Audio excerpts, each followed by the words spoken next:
I couldn't take it, couldn't stand another minute. Couldn't bear another day without you in it. All of the joy that I had known for all my life was stripped away from me the minute that Hello and welcome to MAVV Radio. My name's Justin, aka Icebox on the internet, and I'm here with my two co-hosts, Tori, aka Gail Fox, That's me. and Lex, aka Guarded Belief. Yeah! Welcome back to the episode of MAVV Radio. This week we have episodes 6, 7, and 8 to discuss one of my favorite parts of the first part of season 1, Woo! the fight in the Emerald Forest. Probably the most interesting one too, honestly. Well, it's one of the first major fighting scenes that we see in the show. But before we get to that, we're gonna do some shout-outs and feedbacks from some stuff we got over Twitter and Tumblr. But before we even do that, we're gonna go over the poll. The poll. The Powell. We're gonna go over the poll, and the poll was who had the best landing strategy. And we did the poll on straw poll, which was a link, so we didn't get that many votes this time. We got 20 votes, so we got in the league Yang with 9 votes, Ren with 3, Piero with 3, John with 3, Ruby with 1, and Weiss with 1. So go Yang. Poor Ruby and Weiss. I don't know. I still have my votes in for Ren. I'm just surprised someone voted for Weiss. Ouch! Sick burn. I did forget about her, so... Yeah. I just when I was making the poll, it was there's Ruby, there's Pyrrha, and then Ren, and then who else was there? Yeah, I had and to I was remind you. There's Weiss. Weiss. Mhm. Don't forget the Weiss. Poor Weiss. Yeah. And then we don't see Blake's or Nora's. So They're secrets. Yep. secrets that we may never know. Basically. So we're going to move on to the Twitter. We got some feedback. We got feedback from Fabus Roxon Sean at Chidori-chan. He said, Justin is right about the music cues. Listen carefully once at Jaundice and... Jaundice. Yeah, Jaundice and Forever Fall. Same music plays when Arcos first met in the Emerald Forest, which I told you guys I'm right.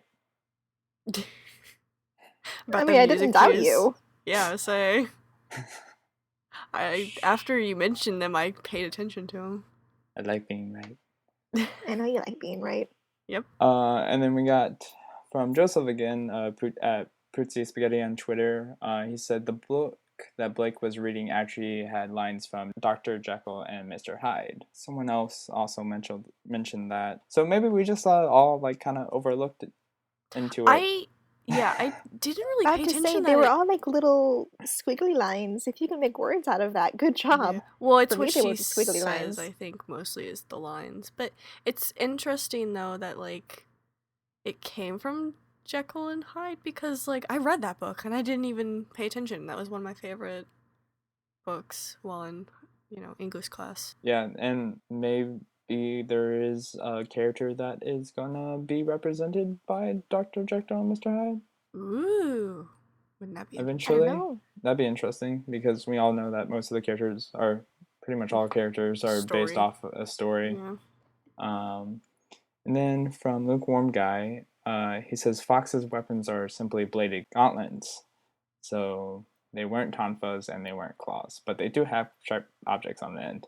Yeah, they look really cool. Mm-hmm. And I still thought that looked like tonfas, but oh well. Lukewarm Guy also says his idea for the Man Two Souls was based off Native American story called Tales of Two Wolves. I didn't see that one. I know that one. Yeah. Mm-hmm. It's essentially a story about two wolves, one that's the good side of you and one's the bad side of you. Yeah. And it's which one wins? And it's the one you feed. Yeah, it's the one you feed, yeah. Yep. What was that from? I remember that from I don't even remember where I heard TV that show from. or a movie. I actually... Wait, hold on. The one you feed. That does sound very familiar. I don't know. No, I'm gonna be frustrated by this now the whole entire I don't know. episode. I just heard it before and I thought it was really cool. One. You're I'm looking gonna. it up. I'm literally writing it down so I can look it up after the episode, so I can be like, oh hey, That's where I heard it from. that's where I heard it from. And then we got another post from Ruby Fan on Tumblr. It says episode 3, Ruby's eye mask looks like the eyes from the Beowulf from their old design, and her pajama shirt has a heart-shaped red Beowulf on it. She likes Beowolves. Yeah, and Blake's book is reference to Dr. Jekyll and Mr. Hyde. Oh, she's the other person that Yeah. said it. She also said in episode 4 we first meet the 2 members of Cardinal, Cardin and Russell. Yeah, I mean, we don't really meet him, though. We just kind of see him. You kind of see them, yeah.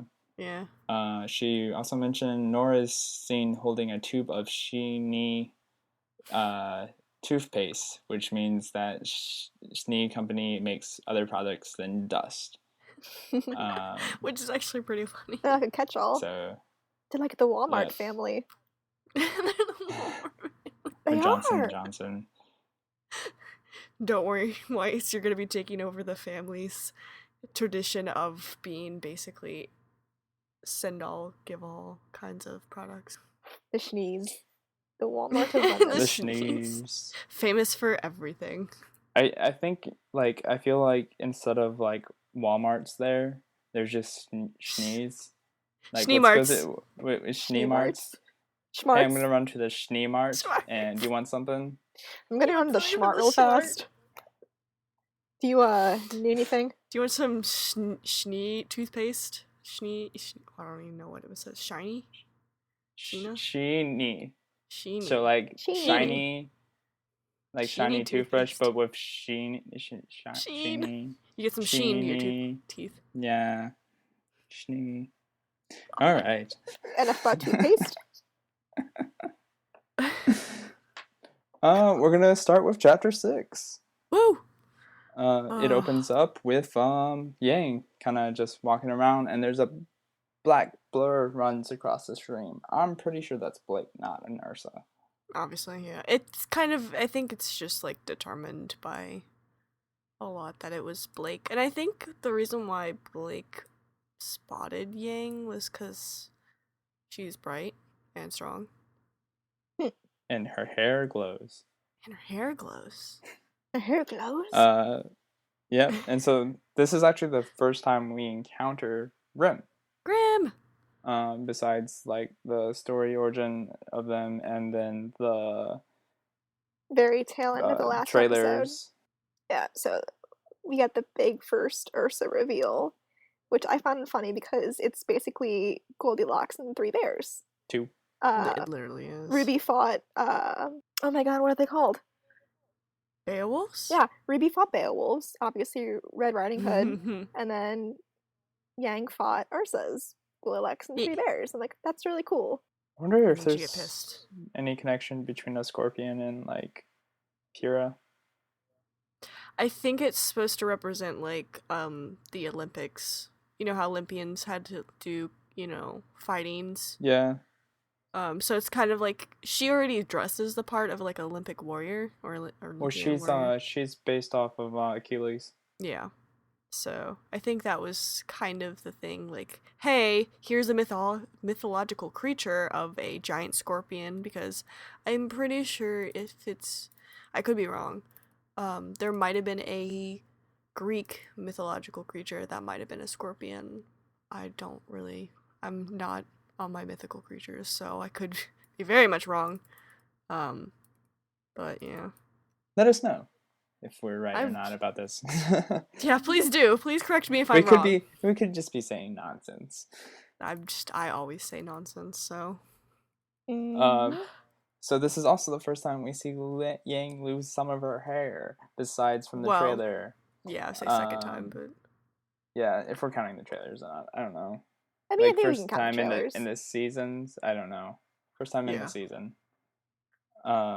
So yeah, and the first time we got to see, like, well, we get to see more of Yang's personality by herself, or just, like, I guess, like, how she talks more, like.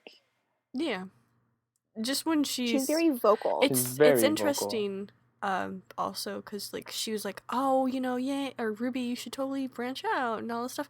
And then here she is looking for Ruby. It's kind of shows her sisterly love for Ruby, like how much she cares for her. Also, I think this is partly where we sort of see I could be wrong entirely about the very, very first part of her semblance. Yeah.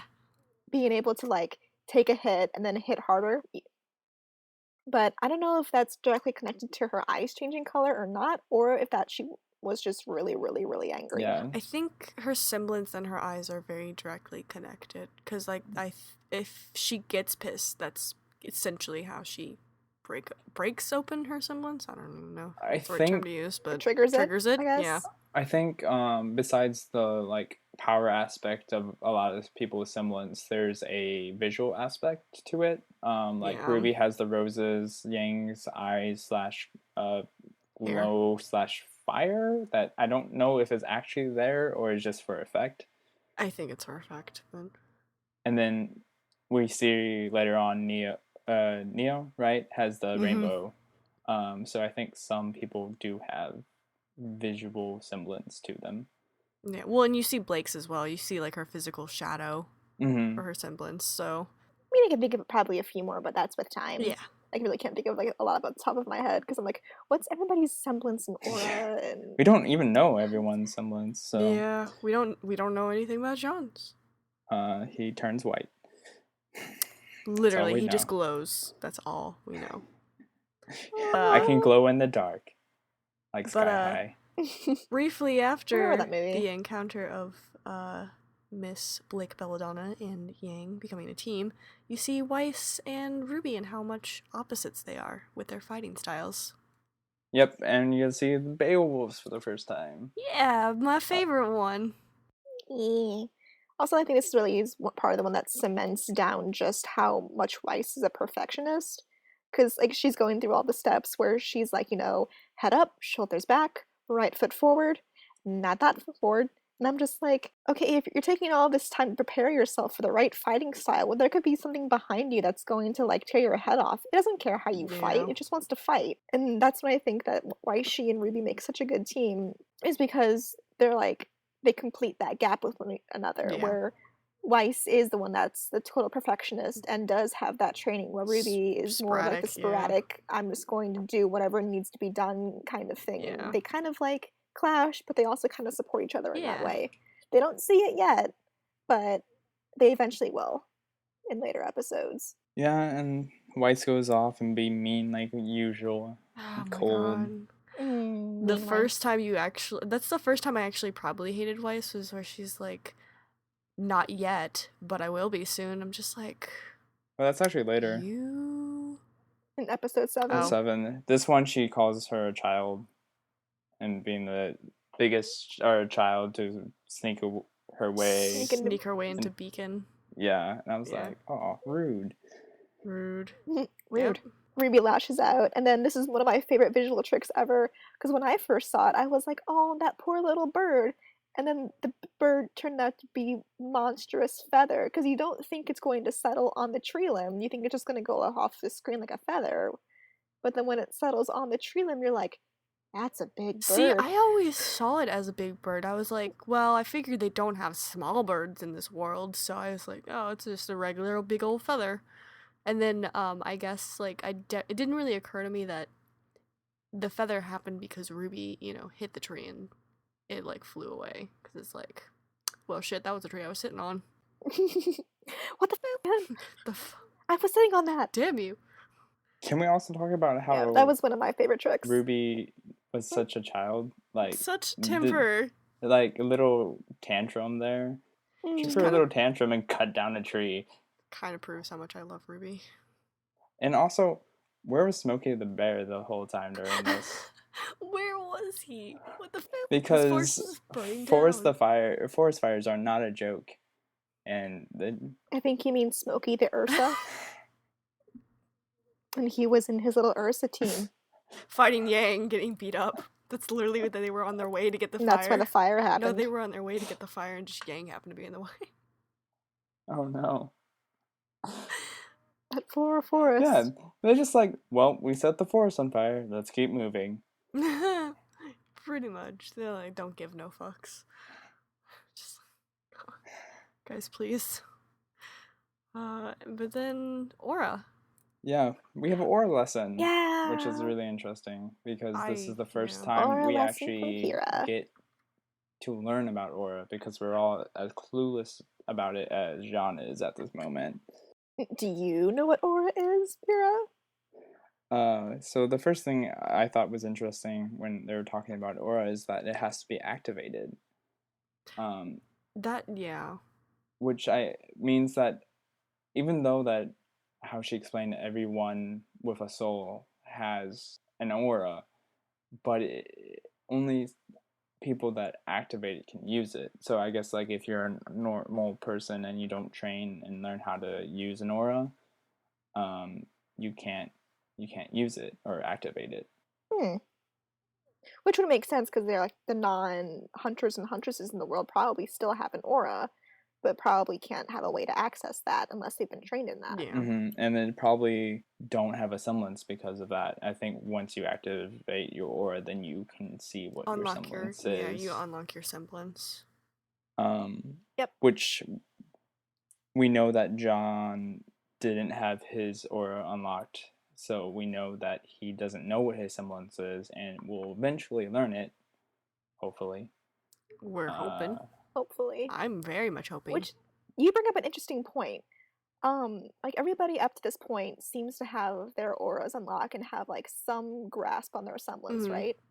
So for Jean to be in a combat school and not have his aura unlocked, wouldn't that have raised a red flag to like the administration? Well, this is the trial. Yeah, I think it's because this is the trial True. to prove your worth. Mm-hmm. Like what Ozpin said. But I think also it's interesting that Jean knows nothing about aura. Like he's clearly not been schooled in it like everyone else has. So it kind of shows maybe Jean was just a homeschooled kid. Kind of, like the homeschooled kind. Where he would fight. Did it ever say if he went to like a primary combat school? No, he didn't at all. I don't think it says anything about that. So he said he never did. Because we know. Yeah, he said he So- never had Okay. lessons. He never learned how to fight. His dream was always to be a huntsman, and so like his father and his father before that. So did he just decide to go to an elite huntsman school, just kind of Basically. like He Say, fuck yeah. it. yes? He got his hands on some transcripts, just so he magically got his hands on some transcripts. so he just took the chance and went with it, and that's why he's there, helpless as always. Yeah. Aw. But back to aura, because there's a lot of things about aura. I don't know what you guys perceive aura is, but I know it's part of your soul, and I think the semblance and aura are connected to each other, but not the same. Pyrrha said aura was the manifestation of one's soul. Quote, it bears our burdens and shields our hearts. And it differs, I believe, from person to person because people, like, have different burdens and have different weights on their hearts. And I think because of that, going off the idea that aura is kind of the fuel for semblance, that's why there are so many different kind of semblances in the world. Yeah. I kind of had that same thought where it's just like bears down to one particular person each on their own and, it basically manifests into what's possibly going to be like their, I guess, power, but, semblance in a sense. Yeah. And she also said that the key to mastering aura is understanding both the light and the dark within somebody. Yeah. And that the weapons and tools are conduits for aura. So you can pair it with dust, you can pair it with weapons, all different kinds of combinations. I thought it was interesting about the dark and light thing. Yeah. Which like it's like the Force. Yeah, well, It is very much like the Force. Yeah, but we never like had thought about it in that type of way. It just was kind of, I don't know, like it was just like a thing. And I think it's more of a way of understanding yourself, both with like your positives and your flaws, and just kind of like learning to work with that to be like the best kind of fighter you can be and understand your strengths, understand your weaknesses, and what you believe in and what you don't believe in, and kind of like all of those different dichotomies into one thing to achieve like personal balance. It also kind of reminds me of like chi in a way, Yeah, a kind of innermost balance. Yeah. That's what I'm getting out yeah. of it. But what essentially aura does is it is a shield for you. The aura, yeah, like that's why they can take such a beating So much hits, from yeah, they and can. hitting from everyone is because of the aura. If when your aura breaks, that's when you can die. And we see aura break Quite a few times. 3 times. Is it just 3 times? Because we also see, wasn't Jean's though in one of the fight scenes, like his, you can see his kind of breaking. Um I think you're referring to like a kind of like one of those like training Yeah, the fights training No, fight. that they Yeah. have with Glinda, he does and break. his like little bar was like No, red. No. There's a visual effect when aura breaks. Yeah, I know. There's Oh. it's just kind of like their color of their aura, kind of like it looks kind of like a similar to a shatter. It happens once when Jean gets Mercury. beat down, Mercury. when Mercury gets his arm leg break. Is that when? It's whenever Mercury gets hit by Yang at one point, and then he Yeah. just can't fight anymore. Mhm. But also, I think it did also happen in The Maiden. Ruby's, the Maiden, Pyrrha, and Pyrrha, and she breaks also, too. Because after all those times when they break, they could actually take physical damage. Yeah, I think also Yang when she lost her arm. So Yeah. I mean, her semblance, her aura would have to have broken for that blade to Slice reach his her arm. arm. Yep. Or Adam can break through auras that way. Would be really scary. That would be terrifying. Yeah. That's interesting. I don't want to think about It's interesting that. though, it doesn't show like when he obviously hurts Blake that her semblance breaks, so Her aura. or aura, I'm sorry. Aura breaks. I don't think Yang's breaks either. I think he can cut through aura. Well, yeah. That's terrifying. Yeah. I don't know. Let's move on. But I don't yeah. want to think about that. But yeah. And at the end of it, that boop though. Boop. Oh, well, it would totally miss Ren. Well, you know. I know. Ren. No, this is Ren this is is the awesome. fight where Yeah. Ren is doing his whole purple semblance shield thing. Yeah, with the King Taiju's. what do we think Ren's aura is? Or semblance? I don't know. I don't know. I don't think he showed it. I honestly don't think he used his full power to show. Yeah, some type of manipulation of like actual energy where he could use it to shield and blast through. Yeah. I like the the part where head. he blew the snake's head up.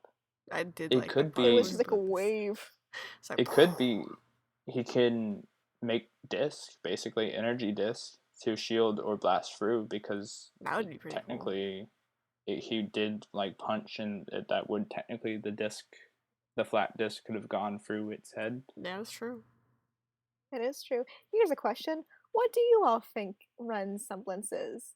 I mean, it's kind of up in the air at this point because I don't think it's ever been confirmed. If it has, correct us, please, but let us know. Yeah, because we've never, I mean, the only fight scene we've seen besides this fight was the one in episode 8 with Ren. Mhm. And then since then, we haven't really seen him like full on fight with his semblance. Yeah, so- so that's definitely interesting. Let us know what you think. Can we talk about real fast what Pyrrha says to unlock Jean's aura? Yeah, Literally. Or Quote, how she does it. For it is in passing that we achieve immortality. Guys, who dies? Fucking that foreshadowing Right, though. and then there's stuff after that, but part of me was like the way that you live on after death and how you protect people, and part of me is like, Pyrrha, please come back and protect Jean, even after you're dead. Yeah, Please do she that. was like the Yeah, last of it. She was like, please. "Now you're under my protection" or something like that. And you will stay Yeah. my protection. And Jean's like, okay. Part of it like confused me when she was doing that. Like obviously she said, "Hey, I use some of my aura to protect you." Part of me was like, "Are you just giving him some No, of she your aura?" used her aura Because- to unlock his, and then it's basically Yeah. what she did was like when your car dies, and you need to Mhm. Yeah, you you need to do jump start the it. So you hook up jump start. the wires, and then you get the energy from your car to start the energy from. Yeah, Yeah. that's what she did. She jump start John. Yeah, but it just That the way sounds kinky. she said I guess. Okay. no. Yeah. But Pyrrha does God. say something pretty interesting that Jean's aura is apparently very, very strong. So he can either So- last really long in battle Well, and technically, heal minor wounds, it looks like, because he had the scratch on his cheek and it went away. But it won't ever yeah. heal his Technically, heart. though, she didn't really say really strong. She just said you have a lot of aura. So Yeah. So, yeah. Well, hopefully in season 4 we will find out what Jean can do. What's his wanna- full potential? literally, Mhm. I want to see his full potential. Please. Give me full I want to potential, see Jean. Jean, who is hurt because of Pyrrha being gone, just fighting for her. Yep. Oh, And then his at the aura very can his aura can heal minor wounds, but it will never heal the wound in his heart. dang, that was rude, Tori. How dare. Okay. Moving on. Episode 7. Oh, the last note I had for episode 6 was Nora and Ren are capital AAAAAH and 3 hearts. Literally. Same though. That's why I was like, the boop. Okay, Alright. episode 7. But, yeah. So Glenda's so sassy about everything that she's talking about. Glinda has no chill. She does not. She's just like, you all need to get your A game up right now. What kills me is when she Please. talked about Nora and Ren, she's like, poor boy, I can't imagine those two possibly getting along. And then it's like, you obviously have Nora and Ren like working almost like perfectly together. And I'm like, Glinda, And Nora's like, she's just Thor. Nora is literally Thor. How fucking dare.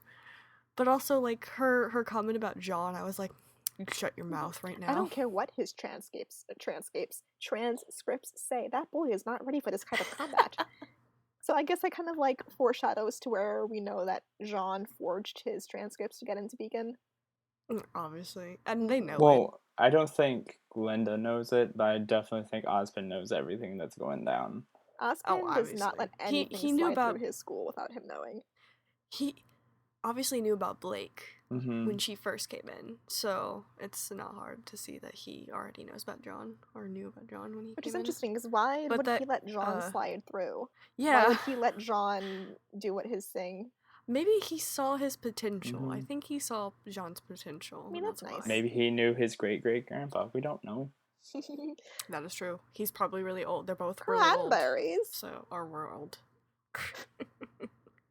But also, like, that concerned look he had for Ruby. Yeah, I noticed that like this I was whole time like- when Glinda was trying to get his attention about Jean and the others, he was just kind of like watching Ruby and Weiss, even though they were out of combat. And they were just arguing. Yeah.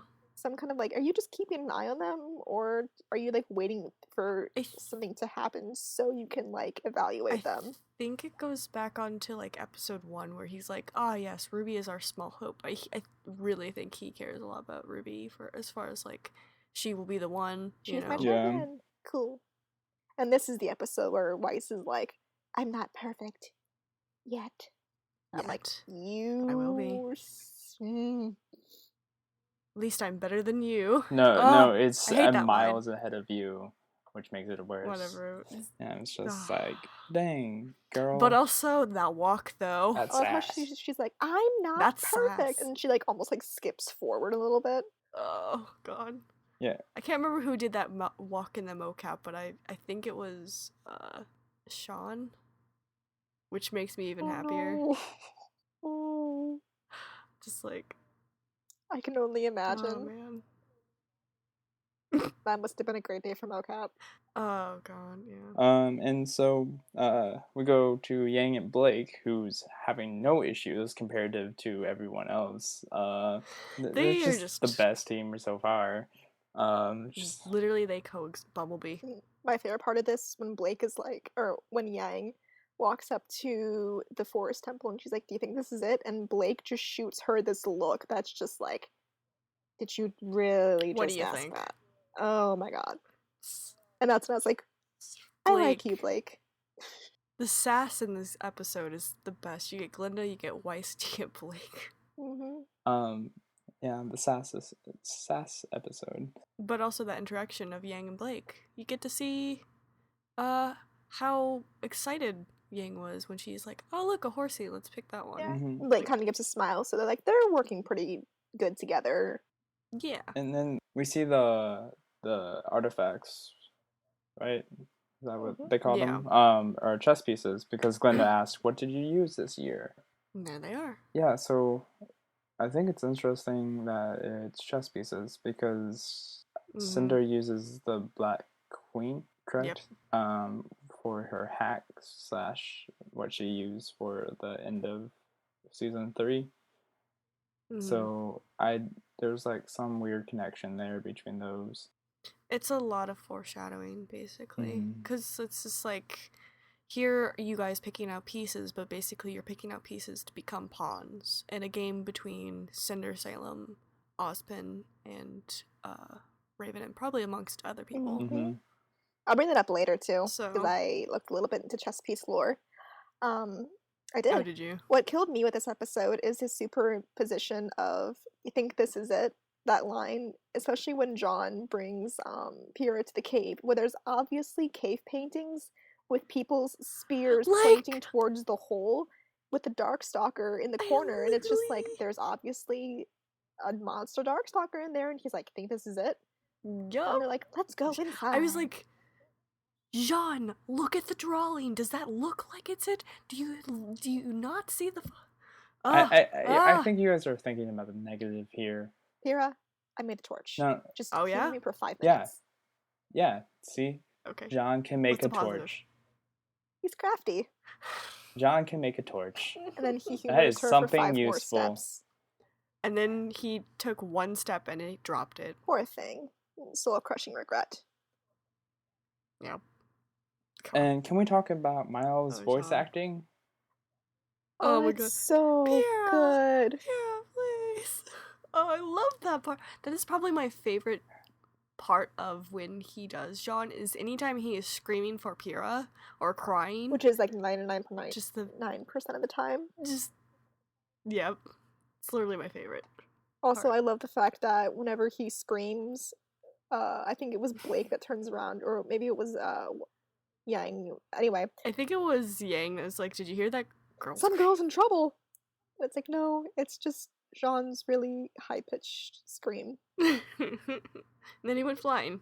And then what I found funny is instead of Jean falling out of the sky at the end of the episode, like you would expect it to, it's Ruby falling out of the sky. Yep. And that's how we get to the next episode. Episode 8. But also, like, though. So, here's the thing. Okay. Pyrrha. Mm-hmm. Supposed to be perfect, you know. Ish. Amazing at battling. Right. Well, you know, how she's set on a pedestal kind of thing. Looks at the Death Stalker and goes, nope, bye. Well, I think that's part of like her combat training too. It's like Yeah. a good fighter knows when they're When in to over their run. head and when to run. Yeah. So, if anything, I think that like just accentuates the fact that she is good at what she does. Yeah. Is when she Yeah, knows when to I mean, fight and she knows when to run. She can assess the situation and take action. And the Make an action was to assessment. run. Do you like I me? like the head scratch and the smile. And was over here quoting old Greg. Uh, Make an assessment. Anyway, going off from that strange tangent, let's go to episode 8. Which is- Yay. One of my favorite episodes out of season 1, which was the first big fight that we ever got to see. Yup. okay, let's ask the question that everyone's thinking. Yep. How did they get on the Nevermore? Maybe it was sleeping and they I climbed on its back and it woke up. Or maybe Here's they like forced my it. question. I think the Nevermore tried to get them, and so they're like, let's hop on it. Because why not? Because it's Ruby. Why not? You know what? That makes sense. I'm gonna take that as the answer. Because she's so unpredictable. You never know. And Weiss, I think like something that Weiss said even like pointed out as Ruby's idea. Which Mhm. thing This is, is I your thought idea. I thought you said that this would work, or something Yep. along those lines. It was something like that. So that's why I'm like, oh, I think they just hopped on it because it attacked them. But that's not the only time that somebody uses a Grim as transportation, because later on, roll up Nora and Ren on the back of an Ursa, and then Yep. Nora smacks it, and then she's like, "Aw, it's Oh, broken." Ew. I'm like, you, Nora, you broke it. Nora. Yeah. But also, though, does anyone else always now see this whenever they watch the episode? Is Blake's bow twitching? Because ever since they mention it, that's all I ever see is that scene. Whenever it's Blake and Yang, and I'm just like, there it is. I've There's that never bow noticed twitch. the bow twitch. What? No, I never looked at it. I just kind of figured, she's like, I don't know. It See, makes sense. I but noticed it when they mentioned it a couple of episodes back, and then every time I started rewatching it, I would see it and be like, why did I never notice this in the first place? I mean, I guess Huh. if I did notice it at one point, I probably would have pegged it on the wind outside. I mean, Because they're outside, it's it's gonna blow something as fragile as a bow around. it's a very obvious, like, kind of like outside kind of twitch, like cat ears, Yeah. So that's I mean, why. it's kind of like a secondary reaction. Cats' ears are going to swivel wherever the sound is heard. Yeah. But also that first use of slow-mo. Mm-hmm. Oh, the jump from Yeah. BAPRO. Well, no, the when John and Ruby hit each other, you hear like the zhoo. Oh, yeah. And then it's like, oh hey, look, there's the first time they started using slow-mo in the show. It's really cool. Speaking of Jean, I'm really happy in this episode that like Jean gets super, super excited to play hero. Yes. Even if it is for Weiss, but I think that's still kind of part of his character where he wants to be the hero kind. And then it doesn't go as planned, but he still helps Weiss out. So he does get to be a hero in a little bit of a way. Maybe not the Even way if he was gets planning crushed. out. He got a little bit crushed, hurt his back a little bit, but that's yeah, his points spine's for a little broken. It's fine. points for All Jean. for sarcastic, you're my hero.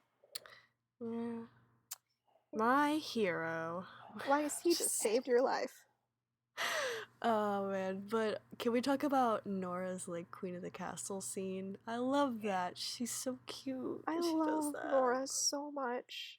Just like Another little thing about Nora, I noticed that she stands idly. Like her little idle standing is her shoulders are forward and her head is forward.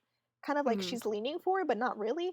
And like a lot of times when people kind of like go into situations like headstrong, like right away without hesitation, it's shoulders and head first. So they're always like really into the action, and it's just like good body language for someone who's in a situation where they're ready to go without hesitation. They're ready to jump in without much thought. So I think for Nora that was really, really clever. Yeah, she's Which very... it's funny though that like even you would think Nora would be the one that would run at the Death Stalker, not Ruby. I mean, you would also expect Ruby to do it, but Ruby was like so like I'm gonna prove myself. That I was like, calm the heck down. You Ruby. need to calm down. But also, you guys remember Incredibles, right? Yeah. Remember Edna going, never wear capes. No capes, darling. No capes, darling. No capes. And what happened to Ruby? You see why you don't wear capes, children? This is why you do not wear capes. No capes. God. Oh, one quick note. Whenever Pyrrha gets thrown in front of Weiss, not Weiss, Yang, the quote was, "Great, the gang's all here. Now we can all die together." And my note for that was just a big bold no.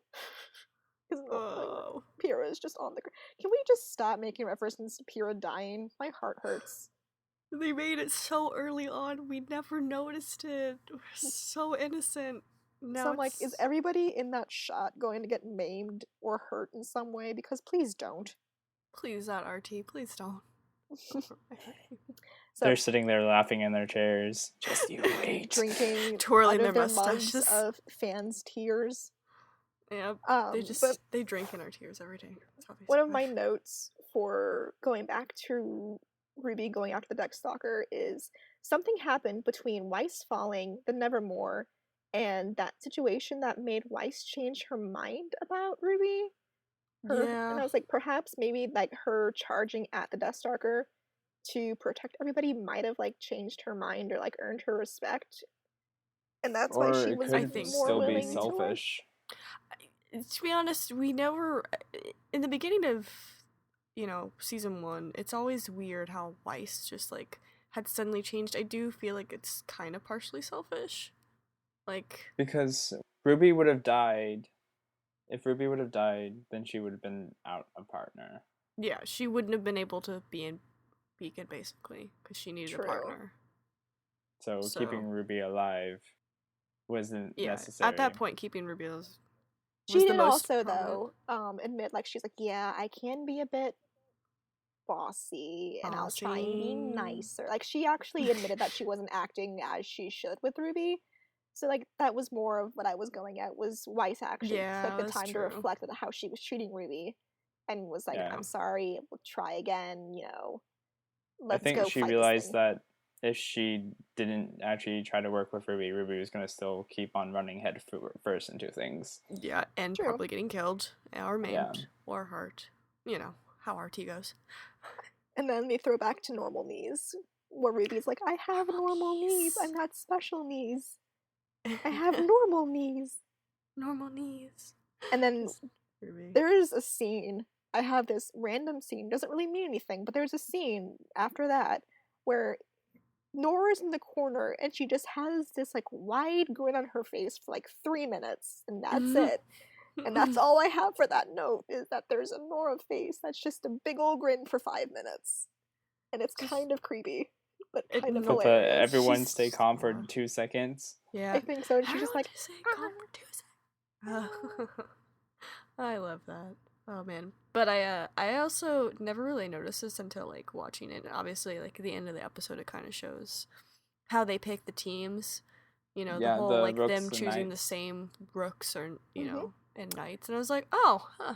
So going back to the chess pieces, Kind of interesting. Team Ruby grabbed the white knights, and Team Juniper grabbed the white rooks, which I thought they were gold, but I must be wrong. I don't know. They looked gold in the show. I thought they were. They're supposed to be gold. They but are they're gold. White but gold. Traditionally, named they're white. called white and gold. Yeah, I can see that. Anyway, in chess, or the game of chess, knights were symbolized as like warriors that could like take out things that needed to be taken out in a different kind of fashion. And rooks, or elephants, depending on what part of the world you played it, symbolized like sturdiness, and they're considered like the defenders because they have that like rigid movement or whatever. So I don't know, you can think of Team Ruby as being the White Knights and Team Juniper being like the defenders. Wall. Yeah. The wall that defends everybody. I mean, it kind of shows throughout the other volumes too how much of like they are literally huge defenders. Yeah. And knights are more proactive. Yeah. They're more offensive. Like they're willing to go on the Yeah. offense than Juniper's on the defense. So you have a pretty Mhm. well-rounded group right there. Yeah.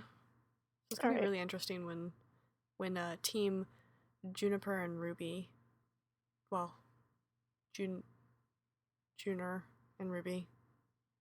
Yeah. JJ and R. Yep. Wait, not JJ. RJ. It's RJ and R. Regina? Reginer. Yep. There we go. That's a color. I My like favorite also color. Reginer. that you pointed out the Ruby leadership moment. I pointed out in that moment Yang being proud of her sister. Yeah, I saw the proud sister Yang. Yeah, she's like, like, oh, aw. it's nothing. I know, I like the way they just like focus completely on Ruby, and like she's like, I'm going to be a leader. I'm gonna jump on this rock and pose and look behind me. It's Epic actually funny pose. they do it twice, and it's like, they have that Ruby pose and then they have her on the cliff by herself, so it's like they really are singling out Ruby, and it's interesting. I wonder why. I wonder why. Couldn't possibly. It's not like the she's show is named after her or anything. Or she's a Correction, warrior. It's named after the team, okay? But I mean, And yes, it does get confusing. A little bit, especially when you're like audibly talking about it, and they're like, Ruby. Wait, is it Ruby or is it Ruby? Ruby or Ruby? Well, I it's know both the Ruby, team but who name knows? always kind of had like a little bit of an U to it because it's RWBY, so it's like Ruby. And it's just Ruby. Ruby. I know, that's Ruby. why I say in my brain. Yeah. Okay. But Sure. I don't think there's any difference, but There's not. sure. but so that fight scene though. That fight scene made me Yep. fall in love with Ruby. Like, Same. that to me was so cool. It's also Okay, really... so sorry. this is the first time we actually see Nora's weapon, Mm-hmm. which is a grenade launcher and a freaking hammer. Yup. And I was just like, Nora. what? I actually I saw a GIF online of Nora's grenade launcher and hammer before I ever even knew what Ruby was. Mm-hmm. And so I did get kind of like spoiled there, but that was the reason why I started watching Ruby, because the design of Nora's weapon actually was what sparked my interest in Ruby. Yeah. Hey! And then we watched it. Yeah. The one note that I have here is Jean's not too bad at fighting, but he's just extremely clumsy. Like, Oh, yeah. he does use his shield pretty well when, like, the Death Stalker is attacking, Yep. like, with him and Pyrrha. Well, Pyrrha knows how to fight and, like, reposition herself. Jean just gets knocked back on his feet. So he can fight, but he's just not that great at it. Other note was... But you do see him start giving orders, and Oh, yeah. it kind You of see shows how that his leadership comes out. Yeah, his Right. leadership. He's starts to a shine. plotter, not a fighter. Yeah. He's a lover, not And a I fighter. feel really bad for Ren because he gets hit into like Yeah, his the wall, and then he's kind of there for the rest of the fight. yeah. Poor Then he thing. walks up and then immediately falls back over. Yeah, I was he's like, Ren, oh, I can't. no. I also like that how convenient it was that they made it so Nora knocked Blake out of the way, so that she could go back to on Ruby's Team side. Ruby, and so that they literally basically before they even announced it, like, here's Team Ruby, here's Team Jennifer. There you go. Now you guys can see them fight. I as also really teams. liked that knockback in a sense that they're still learning, like, they're kids still. Yeah. It's their first time in combat school, maybe for some of them, others, I don't know. And they're First time in still teams, learning yeah. how to fight with each other. Like, Nora would have been great on her own, but because she had a team back there, she might have been out of position, and that's why she knocked into Blake Yeah. and sent Blake flying, but that using that, she went back over to Team Ruby. And then So- mentioning Blake, we for the first time we see her semblance in the active, actual the series, Which is really cool. Yeah, which for the longest time I didn't know what it was until she explains it. But yeah, and then Team Ruby's teamwork though. Yeah, that teamwork. Like, dang. Such a clever idea. I honestly wasn't expecting it when I watched it, because when the episode came out, I was like, holy shit, this is pretty cool. And then Ruby had that idea. I was like, I'm so proud of this child. Guys. She knows really what she's awesome. doing. I remember... But something I thought was interesting, we see Weiss's glyph turn red, which I don't know if we've seen that other places or not. It turns... Well, first it turns white. She uses white to start it up, and then it turns red to black, which is really interesting.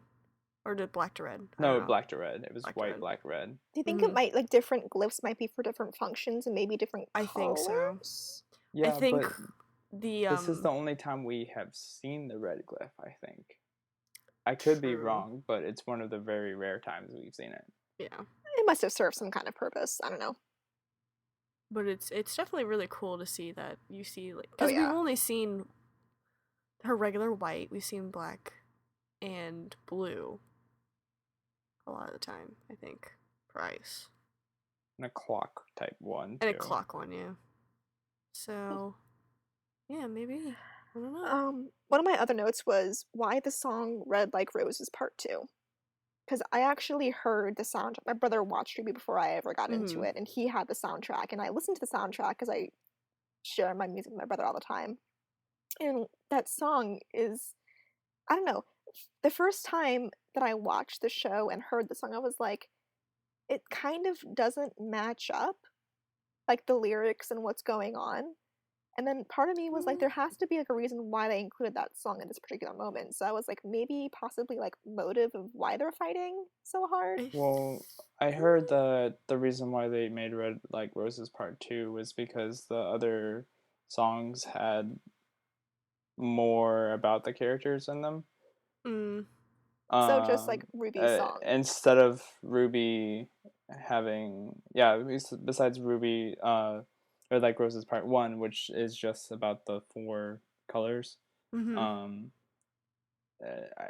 What I read on the wiki about the song was that they decided to make another version of it to get more in depth. Ruby, and the song is about how she dealt with her mother's death, and then the second part of it is her mother talking back to her. See that. I don't know. I think it's just like her theme. Alright, so it's more like Ruby's song for Ruby's big moment. Yeah. Cool. Alright, cool.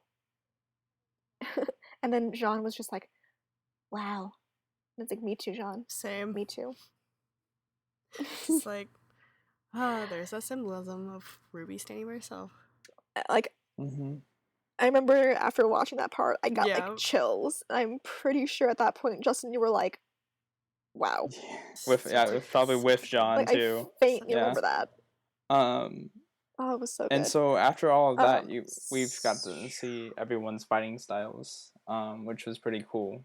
That was, I think, the biggest thing for me during that whole fighting scene. Besides it being awesome, but like, you got to see how each character, how they function and how they work.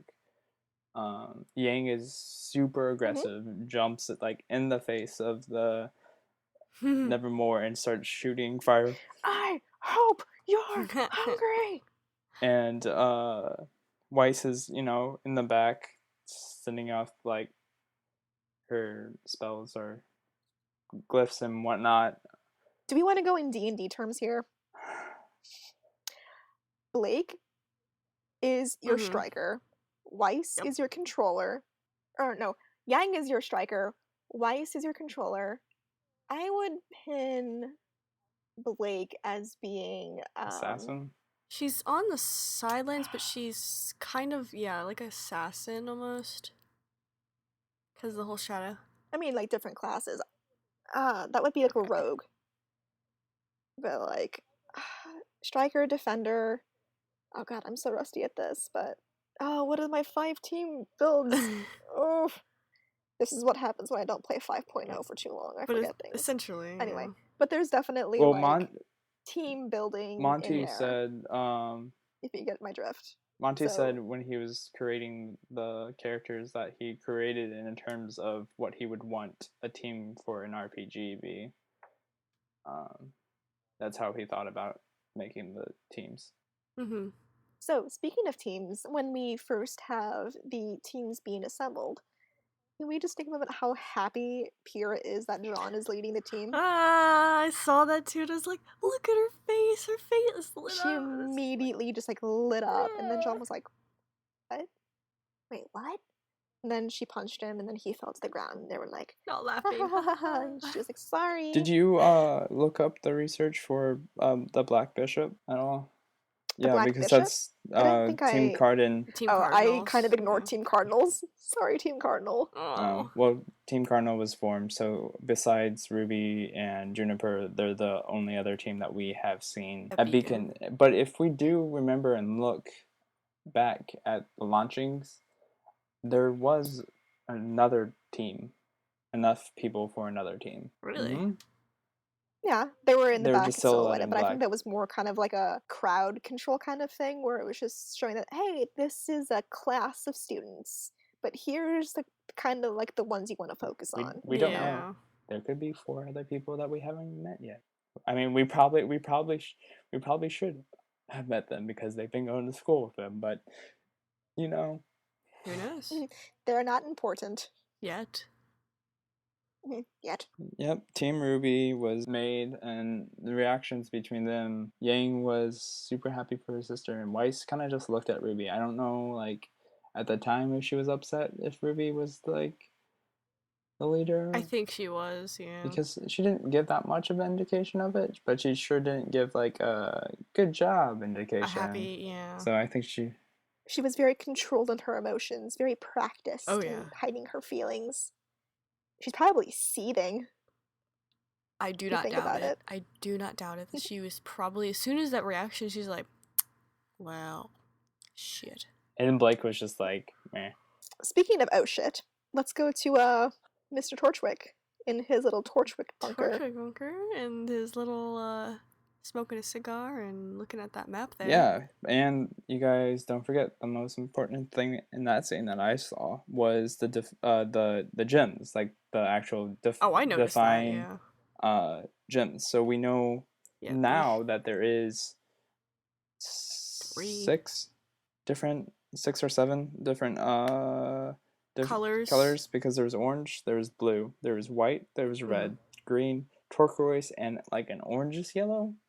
Because See, that's what I said. There was like a scarlet kind of color. Yeah, I paused it because I looked at it. So many possibilities. So I paused it and tried to figure it out. But we know for sure, or those are the ones that are actual gems, and I guess dust can be made from them, refined and mixed. Yep. And then you also see the different cuts of stone too. You know, the uncut and I don't know what the other ones were.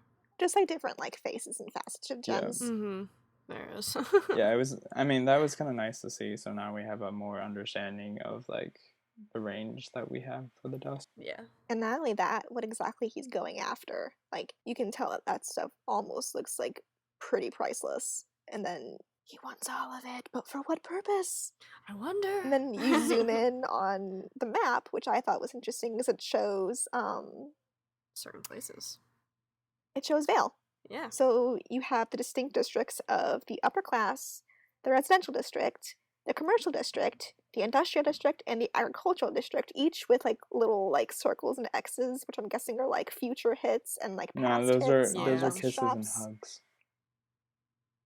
Those are kisses and hugs. Oh. Oh. And in the corner, there's Patch, which is the island that Ruby and Yang are from. Yeah. And in the very like far inland is Beacon, and that's surrounded by the Forever Fall. Mm-hmm. And it's also circled. And then yes, it is also circled for whatever reason. And we also know that cops tend to patrol the commercial/residential area, possibly because of all the hits happening, which means this stuff is getting noticed. Yeah, and soon. Obviously, I guess he considers dumb cops around the industrial district, so. Mm-hmm. Dumb cops. So yeah. Anyway. I wish I could see that little scribble underneath Patch, because there's a little scribble underneath Patch, but I couldn't read it.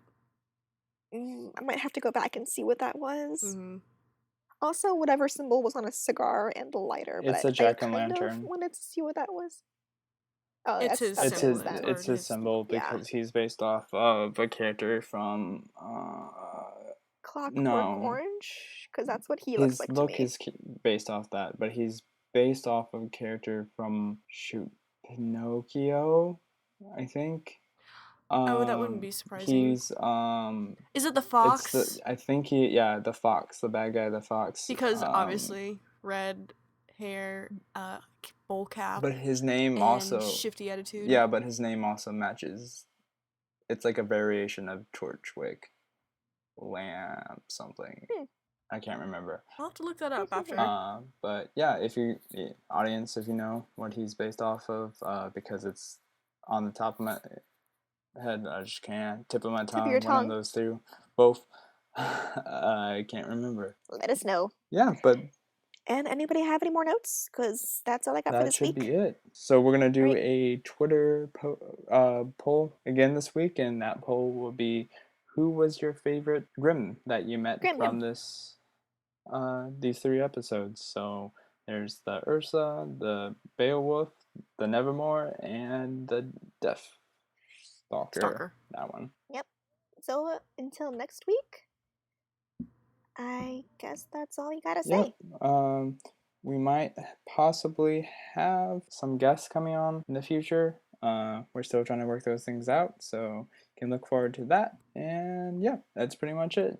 Thank you everyone for your support and sharing and listening and everything. We really appreciate it. We hit over 500 listens on SoundCloud on our first podcast that we released this week. So yeah, everything. We appreciate everything you guys have been doing for us. Yeah, Yep. Thank you so much. so much appreciated. Yay! Alright, so I guess until next week, this is us signing off. Bye. Bye.